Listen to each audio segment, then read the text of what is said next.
কিছু আগে চিত্রনায়িকা শাবনম বুবলীকে গালি দিয়েছেন অপু বিশ্বাস, আর সে কারণে বুবলীকে সরি বলেছেন ঢাকাই ছবির জনপ্রিয় নায়িকা অপু। দীর্ঘদিন আড়ালে থাকার পর সন্তান নিয়ে সোমবার একটি বেসরকারি টিভি চ্যানেলে লাইভ সাক্ষাৎকারে আসেন অপু। টেলিভিশনের ওই লাইভ অনুষ্ঠানে শাকিব খানের সঙ্গে তার বিয়ে, সন্তানসহ পারিবারিক নানা বিষয়ে মুখ খোলেন অপু।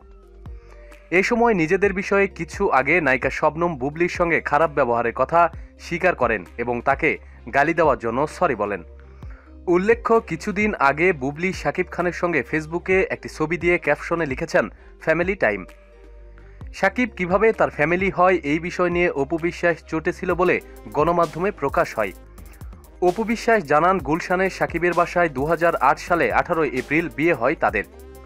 ফরিদপুরের ভাঙা থেকে শাকিবের আনা কাজী বিয়ে রেজিস্ট্রি করান। একজন প্রযোজক তাদের বিয়ের সময় উপস্থিত ছিলেন। গত 27 সেপ্টেম্বর 2016 সালে কলকাতার একটি ক্লিনিকে সন্তানের জন্ম হয়।